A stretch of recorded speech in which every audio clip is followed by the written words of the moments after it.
საქართველოს პრემიერ-მინისტრმა დღეს ჟურნალისტებთან შეხვედრისას საქართველოს ევრაზიულ კავშირში გაწევრიანების შესაძლებლობაზე ისაუბრა და აღნიშნა, რომ გადაწყვეტილება იმაზე იქნება დამოკიდებული, თუ რამდენად საინტერესო აღმოჩნდება ევრაზიული კავშირი ჩვენი ქვეყნისათვის.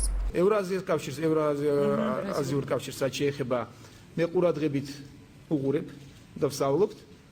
ამ ეტაპზე არავითარი პოზიცია არ გაგვაჩნია. თუ პერსპექტივაში ვნახავთ, რომ ჩვენი ქვეყნის სტრატეგიისთვის ეს იქნება საინტერესო, რატომაც არა. ამ ეტაპზე არ აქვს პოზიცია. პრემიერ-მინისტრის განცხადებას პოლიტიკური პარტიების მხრიდან კრიტიკული შეფასებები მოჰყვა. ერთიანი ნაციონალური მოძრაობის წარმომადგენლები ივანიშვილის ფრაზას საგანგაშო, ანტიეროვნულ განცხადებად აფასებენ და მისგან მკაფიო განმარტებას მოითხოვენ. ის განცხადება, რაც მან დღეს გააკეთა, ჩემი აზრით არის საგანგაშო. ევრაზიული კავშირი არის პუტინის პროექტი, რომელზეც მთელი მსოფლიო თანხმდება, რომ ეს არის სახეშეცვლილი თუ სახელშეცვლილი საბჭოთა კავშირი.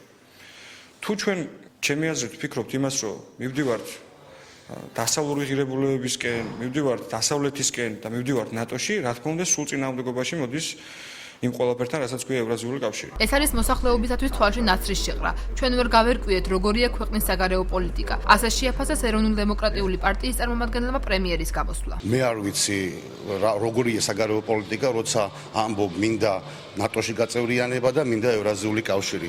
ეს არის უტოპია პოლიტიკაში, ამ ვიღაცამ უნდა ურჩიოს, ან კიდევ მაშინ გამოდის, რომ ეს არის მოსახლეობისთვის თვალში ნაცრის შეყრა.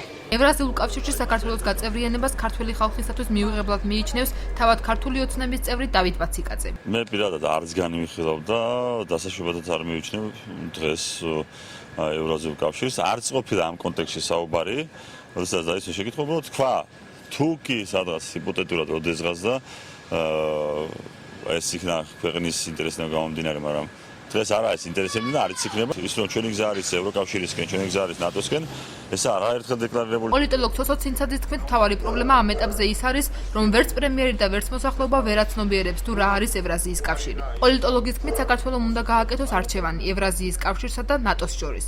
არ შეიძლება ერთდროულად იყო ევრაზიის კავშირის წევრი და იყო ნატოს წევრი. დღეს პრემიერი არ არის მზად აი ამ საკითხში კონდეს პოზიცია და ეს არც არის გასაკვირი, ვინაიდან საზოგადოება არ არის მზად. ვინც იმას ამბობს, რომ ევრაზიული კავშირი ან ნებისმიერი კავშირი, რომელიც ჩაფიქრებული აქვს დღევანდელ რუსეთის ხელისუფლებას, ეს იქნება საბჭოთა კავშირის აღდგენა, მას საერთოდ წარმოდგენა არ აქვს დღეს რუსეთში რა პროცესები მიმდინარეობს. ექსპერტთა შეფასებით პრემიერის განცხადება უნდა გახდეს კატალიზატორი და მოსახლეობა სერიოზულად დააფიქროს პრობლემის მნიშვნელობაზე.